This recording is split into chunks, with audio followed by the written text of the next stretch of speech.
સદગુરુ કહે છે એમ નથી કરતા, બીજું કામ કરીએ, કામ ધર્મનું જ કરીએ, પણ ગુરુ કહે એમ નહીં, પોતાની પસંદગી પ્રમાણે કરીએ, પોતાની કેપેસિટી પ્રમાણે કરીએ, પોતાની સમજણ પ્રમાણે, માન્યતા પ્રમાણે, પોતાની નિષ્ઠા પ્રમાણે કરીએ, એમ નહીં. એટલે સંતો હું કહે સીધું ગુરુ કહે એમ કરો. તમારી નિષ્ઠા, તમારી માન્યતા, તમારી પસંદગી, તમારું ગમતું એ કાંઈ નહીં, તો ધર્મ નહીં થાય. ધર્મ કેને કહેવાય? તો કે ગુરુ કહે એમ કરવું એમ. એટલે એના શબ્દનું મનન કર્યા કરીએ ને તો આ સાર સમજાય. આ સારનો સાર છે. આ તો ચેતન તો મનમાંય છે, બુદ્ધિમાંય છે, ચિત્તમાંય છે, પણ છતાંય બધાય મહાપુરુષોએ વિરુદ્ધ કર્યો છે. મન છે, મનનો વિરુદ્ધ કર્યો, બુદ્ધિનો વિરુદ્ધ કર્યો છે, ચિત્તનો વિરુદ્ધ કર્યો છે.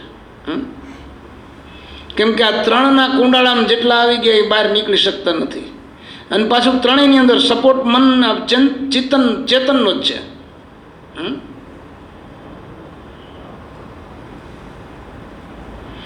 આપણે ગામડામાં આગળ નાના હતા ત્યારે ગરિયે રમતા, ખબર હોય તો. ગરિયામાં ઓલી જારી વીટીને પછી આમ ઘા કરીને ફેરવીએ એટલે ગરિયો ઘૂર લઈ જાય. એ ફેરવો કોણે?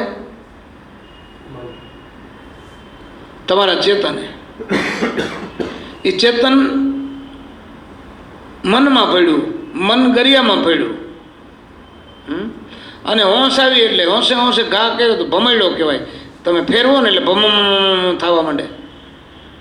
પછી તો એવો એ રમતિયાર થઈ જાય કે બીજાનો ગરિયો ફરતો હોય અને એની ઉપર પોતાનો ગરિયો ફરવા માંડે અને ઓલાને આર બેહાડી દે, એ રમતિયાર કહેવાય. ચાલુ કરીએ એમ આ ભમેડો છે. આ માયા છે ને એ પણ ભમેડો છે, અને સદગુરુનો શબ્દ છે ને એ ભમેડો છે. માયારૂપી ભમેડાને કાળ ફેરવે છે અને શબ્દના ભમેડાને સાચો શિષ્ય ફેરવે છે. એટલે એની અંદર નાદ ભેગો રણકો સંભળાય છે, એને સુરતાની દોરી વીંટાય છે અને પછી ફેરવે છે. એમ આપણે પણ ખાસ ધ્યાન રાખીએ તો આ મન, પવન અને બ્રહ્મ એ ત્રણેય એક છે. આ શરીર ખાલી સાધન છે. અહીંથી આમ ગણાયને નથી ભાઈ આ આંગળી હવે ખોટી પડી ગઈ, કેમ તો કે અહીંયા જીવ નથી, હવે અહીંયાથી ચેતન હટી ગયું. એમ આખા શરીરમાંથી જ્યારે ચેતન હટી જાય, જીવ નીકળી જાય, જ્યારે આખું શરીર ખોટું. એ છે ત્યાં સુધીમાં એનો સદુપયોગ કરી લેવો જોઈએ. સાધન એક જ છે.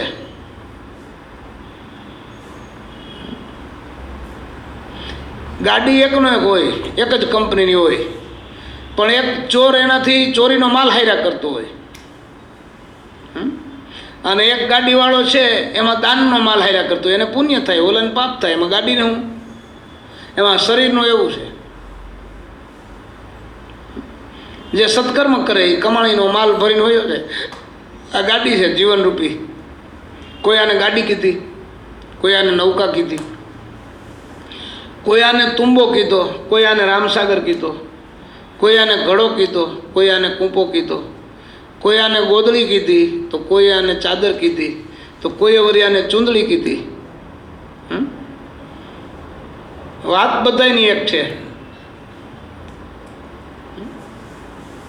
કોઈ વળી આને પટોળી કીધી, કોઈએ પટોળું કીધું, કોઈ વળી આને બંગલો કીધો. કેટલા નામ છે જો. કોઈ આને કમળ કીધું, કાયા કમળ, કમળ છે.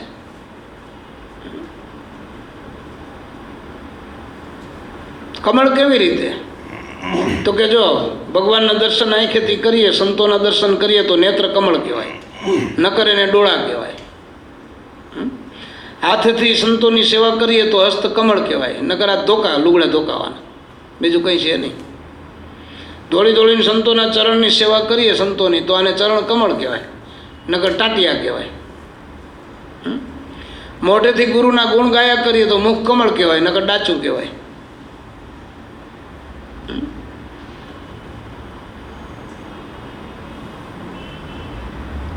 હૃદયમાં ભગવાનનું ધ્યાન કરીએ તો હૃદય કમળ કહેવાય,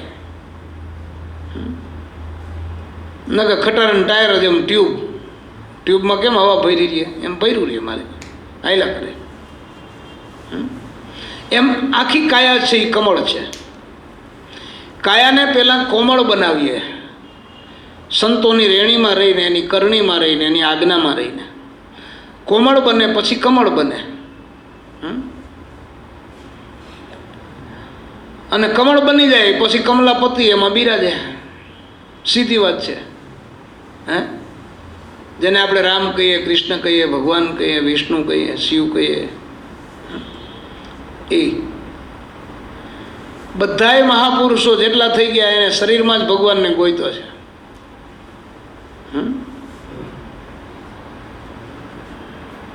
અમદાવાદમાં કેટલા મંદિરને આમ આડા આવતા હોય તો નથી માણા પાડી નાખતા. કોઈ રોડમાં આવ્યું, બાંધકામમાં આવ્યું, બીજા એવું કોઈ તળાવમાં આવી ગયું તો કાં ભગવાન કોઈને ઠપકો દેવાનો જાય? પણ કોકનું દિલ દુભાઈ જાય તો તરત આપણને ડર લાગે, હાલો આ પાપ લાગશે. તુલસી હાય ગરીબ કી કબહુ ન ખાલી જાય. કેમ કે એ ભગવાનને રહેવાનું મૂળ મંદિર સાચું એ છે. એટલે આને કોકે મંદિર પણ કીધું, આ દેહ દેવળ કીધું. દર્શન કરવા હોય તો તમે દેહ દેવળના દરવાજા ખોલો. ખોલતા ના આવડે તો સદગુરુને પૂછો, એ એની ચાવી બતાવશે, રસ્તો બતાવશે, ને એમાં દર્શન કરો. એટલે પણ સદગુરુના સંતના મુખેથી નીકળતા શબ્દો આપણે બધા વાણી ગાઈએ છીએ. દાસી જીવન, રવિ, ખીમ, મોતી, મોરાર, ગંગા સતી, કબીર સાહેબ, બધાય સંતોની, એ બધાય ગુરુગમવાળા હતા. એટલે નામાચરણમાં આવે કે દેજો અમને સંતના ચરણમાં વાસ, દેજો ગુરુ ચરણમાં વાસ.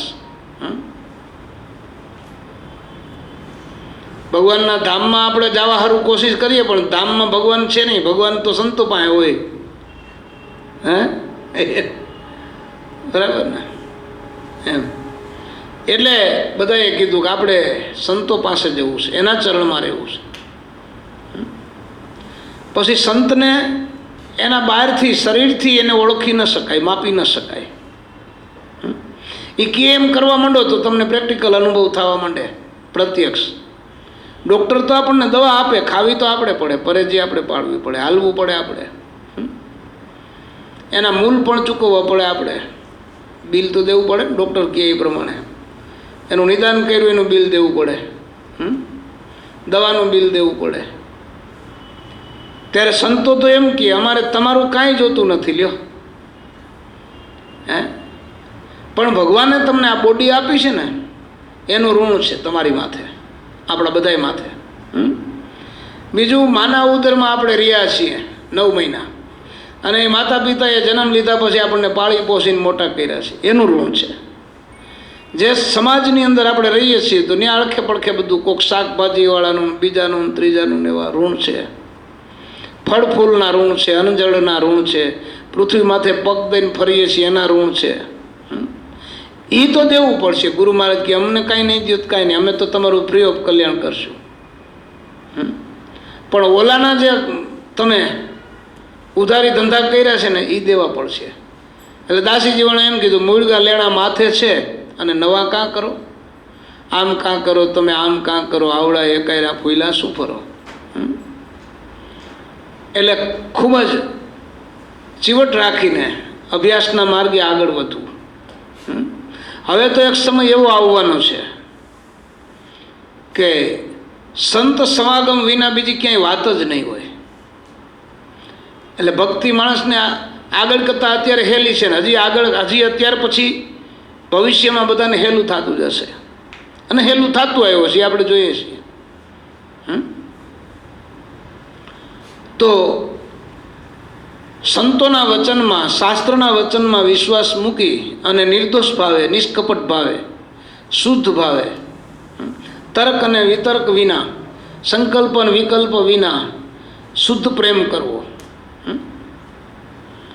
જો સંતો આપણી હારે આખી જિંદગી કંટાળતા નથી, એનું કારણ એ છે કે એનામાં નિસ્વાર્થ છે. સ્વાર્થવાળો માણસ ન ટકી શકે આપણી હારે. એટલે સંત એ નિષ્કામ કર્મ યોગી છે, એટલે એના શબ્દનું ચિંતન કરીએ ને એ ચિંતન લાગે. એટલે એને પકાવવું પડે. જેમ ચૂનો છે ને, ચૂનો એ કેમાંથી બને છે? પાણામાંથી બને છે. સફેદ પાણામાંથી ચૂનો બને, બરાબર. હવે એ સફેદ પાણાને સીધો મશીનમાં નાખીને દરીને પાવડર કરી નાખીએ અને પછી દિવાલમાં આમ લગાડીએ તો ચોટે નહીં. પણ એ પાણાને અગ્નિની ભઠ્ઠીમાં નાખીને પકાવીને બહાર કાઢીને પછી એને પાવડર કરીને લગાડીએ તો ચોટી જાય. એ બે પાણા જુદા પડ્યા પાછા ભેરા કરી દઈએ. હા, એમ સદગુરુ છે ને આપણને પકાવે. એટલે જીવ પાછો શિવમાં ભળી જાય. ઓલા સીધા ચોટવા જાય છે, પાછા પડે છે. હે, ગુરુ વિનાના સીધા ચોટવા જાય. પાછું ચૂનાયેલું જોઈએ. એમને હાથેથી લોંદા મારીએ તો કેવું લાગે? હાથે તતરે, ગરમ હોય ને સુનો. પણ ચૂનાયેલું જોઈએ, રંધો જોઈએ, વ્યવસ્થિત લાવું થતું જાય, ઓરિંભામાં કામ હાલતું જાય, કાટખૂણે કામ હાલતું જાય, અને એનો બંગલો બને. એની પછી મજા આવે. જો આમાં ક્યાંય ભગવાને ચામડી આટલી લગાડી છે આરી કોરામાં, ક્યાંય દેખાય ટાંકા લીધેલા? હે, ડૉક્ટર એકવાર ઓપરેશન કર્યા પછી આખી જિંદગી ટાંકાની ઈંધાણ રહી. આમાં એણે આવડી મોટી ચામડી મઢીને બનાવી દીધી, ક્યાંય ટાંકો લીધેલો ન દેખાય. તો એની કારીગરી કેવી? હે, બરાબર. આપણા વાળ છે એને તમે કાપો ને તો કેવડા મોટા થઈ જાય, અને આમ અંદરથી ખોલો તો ખાલી આટલું જ હોય એનું મૂળિયું. નહીં તો બીજું ડાળવું છે એનું મૂળ ઉપર ડાળખા હોય એટલું જ અંદર હોય પાછું. આમાં તો હાલું એ કમાલ છે. એવી રીતે નખ, અહીંથી નખ વૈધા જ કરે તમે કાપ્યા કરો તો, પણ આમ જાવ તો મૂળિયું કાંઈ ન મળે. એવી સરસ મજાની રચના, કલાત્મક રચના છે આ, વિજ્ઞાનમય રચના છે. અને એમાં સતત નિસ્વાર્થ ભાવે એ બોલ્યા કરે છે, ગુણગાન ગાયા કરે છે. આપણે એને ઓળખવો છે. એ બ્રહ્મ સ્વરૂપને પામી જઈએ ને તો આપણા 84 ફેરા મટી જાય, સુખ દુઃખ મટી જાય. માયાના આવરણો, કામ, ક્રોધ, લોભ, મોહ, મદ, મત્સર, ઈર્ષ્યા, નિંદા, આ બધું મટી જાય. આપણને સમજાવવું જોઈએ. કબીર સાહેબ એમ કીધું, પલ એક ભક્તિ પ્રેમ કી અને 100 વર્ષ કા યોગ, પલ ચૂકા પ્રેમ કી તો યોગ ભયા સબ રોગ. તો આપણને કેટલો સંગ મળે, કેટલો સત્સંગ મળે, કેટલી મોટી સેવા મળે, કેટલું પૂજન કરવાનો અવસર મળે, એના ચરણામૃતનો અવસર મળે, એની દ્રષ્ટિનો આપણને લાભ મળે, એની સુરતાનો, સાનિધ્યનો લાભ મળે. તો કેમ કંઈ નથી થતું? તો કે આપણને ક્યાંક ને ક્યાંક આવરણ આવી જાય છે. કેનું? તો કે પ્રકૃતિનું. કઈ પ્રકૃતિ? તો કે પૃથ્વી, જળ, તેજ, વાયુ અને આકાશ. આ 5 તત્વ અને 3 ગુણ, અષ્ટધા પ્રકૃતિનું આ શરીર બન્યું, એનું આવરણ, જેને કહેવાય છે દેહભાવ, જે જીવભાવ, એ નીકળતો નથી. આપણે કોકની દીકરી હોય એની હારે આપણા દીકરાને સગાઈ કરી આવ્યા પછી આપણને તરત એમ થાય કે મારા દીકરાને વહુ છે, હાવ નક્કી થઈ જાય. એમ આપણને આપણી પોતાની સગાઈ કરી હોય ત્યારે આપણને એમ થાય કે હવે મારી ઘરવાળી છે, હાવ મારાપણું આવી જાય ને. એમ આપણને ગુરુમાં મારાપણું આવી જવું જોઈએ.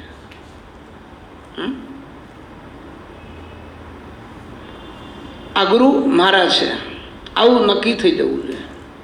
તો આપણને પોતાને ખબર પડે. એક ઘડી આધી મેં પુણ્યાદ. કબીરે આમ કીધું કે પલ એક ભક્તિ પ્રેમ કી 100 વર્ષ કા યોગ, પલ ચૂકા પ્રેમ કી તો યોગ ભયા સબરોગ. તુલસીદાસજી એમ કીધું કે એક ઘડી आधि में पुण्यात, तुलसी संगत संत की कटे कोटि अपराध। एक घड़ी એટલે કેટલી ઘડી? એક ઘડી એટલે કેટલું થાય કે 42 મિનિટ. અડધી ઘડી એટલે 21 મિનિટ. એક ઘડી આધી ઘડી, આધી મેં પુણ્યાધ એટલે કેટલી થઈ? હે બરાબર? બસ આટલી મિનિટ જો સંતનો સંગ થઈ જાય એટલે 15 મિનિટે ન થઈ ને, 5 કલાકે ન થઈ. લ્યો, એટલી ઘણી જો સંતનો સંગ થઈ જાય તો કરોડો ને કરોડો અપરાધ આપણા કપાઈ જાય, એમ તુલસીદાસજીએ લખ્યું છે. જો આ વાત ખોટી હોત તો કેદુની પાનું કપાઈ ગયું હોત. પણ જેમ જેમ મહાપુરુષો શાસ્ત્રમાં ઊંડા ઉતરતા જાય છે, જેમ જેમ સત્સંગમાં ઊંડા ઉતરતા જાય છે, જેમ જેમ અભ્યાસમાં ધ્યાન માર્ગની અંદર આગળ વધતા જાય છે, કોઈ સેવામાં આગળ વધતા જાય છે સાધકો, અને એ સિદ્ધિને પામે છે, પોતાના સ્વરૂપને પામે છે, આત્મ સ્વરૂપને પામી જાય છે, ભગવાનને પામી જાય છે. એવા પામેલા મહાપુરુષો એમ કહે કે આ સાખી સાચી છે. નગર અનુભવ થઈ ગયા પછી જો ખોટું હોય તો ઓલા કહી દે ને કે આ બરાબર નથી. આપણને નથી સમજાતું. ઓલા અનુભવી મહાપુરુષો એ વાત નહીં આ પાડે છે. શું કામે? તો કે આપણે સદગુરુના શબ્દનું ચિંતન કરતા નથી, એક ચિત્તે એને સાંભળતા પણ નથી, સમજતા નથી, સાંભળતા નથી, એટલે એનું ચિંતન થતું નથી. બાકી શબ્દ બાણની જેમ લાગી જાય. કોકે આપણને ઘા માર્યો હોય ને પછી માણસનું ચિંતન આપણને ચાલુ રહીએ. જોવું તમારે, એ માણસની યાદી જ આવ્યા કરે, એનું નામ ચિંતન. એના વિચાર જ આવ્યા કરે, એના મય આપણું મન રહ્યા કરે. કામ ભલે ગમે ત્યાં કરતા હોય. મને કિરણભાઈએ મને આમ કહી દીધું આજ, એ ભૂલાય નહીં. હવે આપણે ભાવેશ્વર લેનમાં જે આનંદ કર્યો એ ભૂલાવાનો છે કોઈ દી? એ વસ્તુ સમજવા જોઈએ. એને બાણ કહેવાય. એ મનન થયા કરે, એ ચિંતન થયા કરે. કેમ પાછો આપણે પ્રસંગ થયો ત્યારે ઓલો પહેલા પ્રોગ્રામ કર્યો તો તરત યાદ આવ્યું ને. એ ભૂમિકા ઉપર જ્યારે આપણે જઈએ ત્યારે આપણને એ સ્વરૂપ સાચું સમજાય. એટલે શબ્દ સતત જીવતો છે, શબ્દ જાગૃત છે, શબ્દ ચેતનવંતો છે, શબ્દ પ્રગટ છે. એ શબ્દનું મનન ચિંતન કર્યા કરવું તો આપણને પોતાને આપણી અંદર જે અવાજ આવે છે ને એ ક્યાંથી આવે છે એ પકડાઈ જશે, ખબર પડી જશે. એ તમારું સાચું રૂપ છે ભગવાનનું. આ તો ખાલી મોરો છે.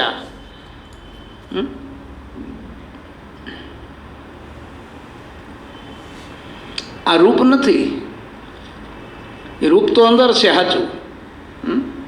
એને સંતો કહે છે તમે ઓળખી લો. એ તમારું પોતાનું રૂપ છે. ત્યાં વયા જશો ને ત્યારે તમને સાચી વસ્તુ સમજાશે કે મારું કોણ છે આમાં, આ જગતની અંદર હું જે કરું છું એ સાચું છે કે આ સંતો કહે છે એ સાચું છે. પછી શબ્દમાં આપણને રસ જાગે. સવારામ બાપાએ કીધું ને, મળશે શબ્દના પારખું તેદી લેશે ભક્તિમાં ભાગ. સદગુરુના વચનમાં વિશ્વાસ મૂકીને એ કી એમ કરવાનું પતી ગયું. 99% આપણા ગ્રહસ્થાશ્રમની અંદર ઘરે ઘરમાં કંકાસને કજિયા થાય છે. એનું કારણ શું છે? તો કે પતિ પતિનું કયું નથી કરતો, પત્નીનું, અને પત્ની પતિનું નથી કરતી. બીજાનું જુએ ને બીજાનું કરે. એટલે જો ઓલાએ આમ કર્યું, આપણે તો આવું કંઈ છે નહીં, આ થયું ચાલો. કાં ઘરમાં ને ઘરમાં કાંઈક એવું થાય. એવી જ રીતે આપણી અંદર આપણું આ ઘર છે, એની અંદર મન, બુદ્ધિ, ચિત્ત, અંતઃકરણ અને અહંકાર એ હરખા હાલતા નથી, સેટિંગ નથી થતું. ત્યારે સત્સંગ કર્યા કરીએ તો એ સેટિંગ થઈ જાય. પછી બધા ભેગા મળીને કામ કરે. મનની એવી કેપેસિટી છે, જો આપણા ભલે અહીંથી પગ ના હોય, મનને એમ થાય કે જવું છે ગિરનાર, તો આપણે જઈએ. મન ના પાડે તો ખીચો, ઘરમાં પૈસા ભર્યા હોય, ખીચામાં ભર્યા હોય, સ્ફૂર્તિ જબરી હોય, પણ મન ના પાડે તો ના જવાય. અને મન એમ કે જવું છે તો કાંઈ ન હોય તો પૂગી જાય આપણે. એટલે મન જો લાગી જાય કે મારે મારા આત્મા પાસે જવું છે, ક્યાં જવું છે? આપણી યાત્રા સાચી ક્યાં છે? તો કે આત્મા સુધી પહોંચી જઈએ તો એ દર્શન, એમાં બધી યાત્રાઓ આવી ગઈ. એ દર્શન મારે કરવું છે એવું મનને નક્કી થઈ જવું જોઈએ. એ મનને નક્કી ન થાય તો આપણે કરાવવું. છોકરું કેમ ભણવા ન જાય તો આપણે ભવો લાવી પટાવીને ભણાવીએ ને, એને કપડાં લઈ દઈએ ને, ભાગ લઈ દઈએ ને, રમકડા લઈ દઈએ ને, પછી હરખું એ આમ લાઈનમાં ચડી જાય ને, પછી આપણને કહે કે હવે મારે મોડું થાય, હો મમ્મી, ભાગ તૈયાર કરો, જલ્દી કરો. પછી તો કોઈક ભાઈબંધ દોસ્તાર કહે કે આવજે મારા લગ્ન છે, તો મારે હમણાં નહીં આવે, પરીક્ષા હાલે છે, મારે ભણવાનું છે, મારે હાર્ડ પેપર છે. પછી એ કહે એમ આપણને આપણી જિંદગી હાર્ડ છે એ સમજાઈ જાય. આપણી વસ્તુ આપણી અંદર જે છે ને, આપણું જે લેસન છે ને, એ આપણને સમજાઈ જાય. પછી શરીરને ટકાવી રાખવું છે તો એના માટે કામ પણ કરવું પડે, મહેનત કરવી પડે. શરીરને ઢાંકવા માટે કપડાં જોઈએ, રહેવા માટે મકાન જોઈએ, હરવા ફરવા ક્યાંક આવવા જવા માટે ગાડી જોઈએ. આ થઈ ગયું. એ કરતાં કરતાં પણ આપણા મનને યાત્રા કરાવવાની છે આત્માની. મીરાબાઈએ કીધું ને, આત્માને ઓળખા વિના ભવનો ફેરો નહીં મટે, ભ્રાંતિને ભ્રમણાને ભાંગ્યા વિના 184 નહીં મટે. ઘણા લોકો એમ કહે કે ભાગ્ય અમારા નબળા છે ને એટલે અમે કંઈ નથી કરી શકતા. હું ઘણાને કહું, તારા ભાગ્ય નબળા હોત ને તો ભગવાન તને માણસ બનાવત જ નહીં. સાચી વાત ને? ગધેડો ન બનાવી દે, કૂતરું બનાવી દે, કાગડો બનાવી દે, સાપ નાગ બનાવી દે, તને માણસ બનાવ્યો તો તું ભાગ્યશાળી જ હોવો જોઈએ 100%. અને તારી કાંઈક પુનાય જ છે જ. હવે જે કાંઈ તને નથી સમજાતું એ કાંઈક તારી સમજણમાં ફેર છે, કાંઈક સંગમાં ફેર છે. બસ. એટલે સદગુરુ કહે એ પાકું કરીને પકડી લેવું એ વાતને, અને એ સમજતું જવું.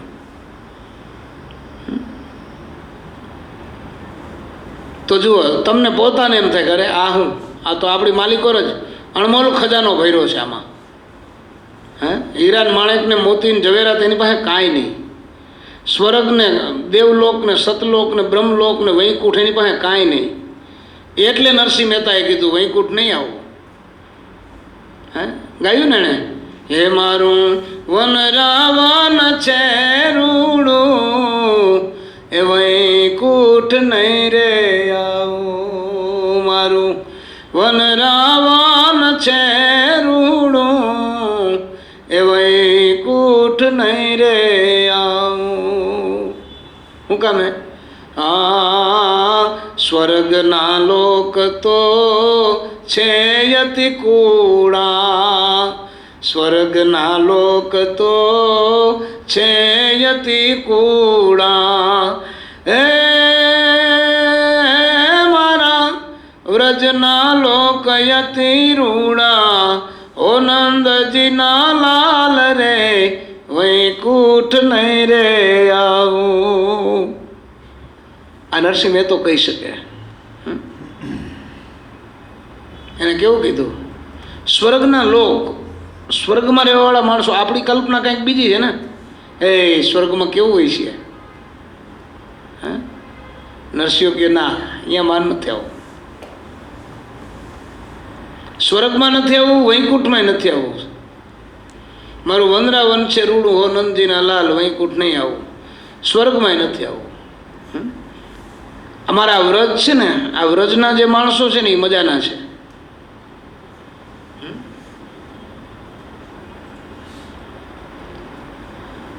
ગામડામાં અમુક અમુક માણસ ભગવાન છે ને એને આદત અગાઉથી એને સૂઝ આપે આગળ ગામડાના માણસો આ લોકગીત એવો શબ્દ જ્યારે બહાર પડ્યો ને ત્યારે લોકો એમ કહેતા અરે લોકગીત કેવું, એમ કરતાં કરતાં પછી માણસોને એમ કહે તમે લોકો ને અમે લોકો ને એવું કહે ને કે આ લોકો કરવા માંડ્યા, હું આપણે લોકો છીએ એવું કહેતા. અમારે અહીંયા ઓસરીમાં સત્સંગ થતો હતો તો એમાં આ જ ચર્ચા થઈ કે આ ફોરેનવાળા આવે કે આ ગામડાના માણસોને બધા સિટીવાળા આવે તો એમ કે લોકા, તમે લોકોને અમે લોકોને, લોકો છીએ આપણે એમ કહે. એટલે મેં કીધું હા, તું એ કે બહુ એમ કરે ઠપકો આપે. મેં કીધું ભાઈ નરસિંહ મહેતા એમ કીધું તેદી 450 વર્ષ પહેલાં કે સ્વર્ગના લોક અતિ કૂડા, એણે લોક શબ્દ વાપર્યો જો હા એ તરફ છે. એમ આ જ્યારે સમજાઈ જાય ને ત્યારે આપણી જે આ ડાયરી છે ને, આ જે મોજ છે ને એ વૈકુંઠમાં નથી, સ્વર્ગમાંય નથી. સવારામ બાપાના શિષ્ય બળદેવદાસ બાપાએ લખ્યું છે કે જેને આંગણે સદગુરુ કેરા વાસા ઉજળા રે એના આંગણા. એને સમજે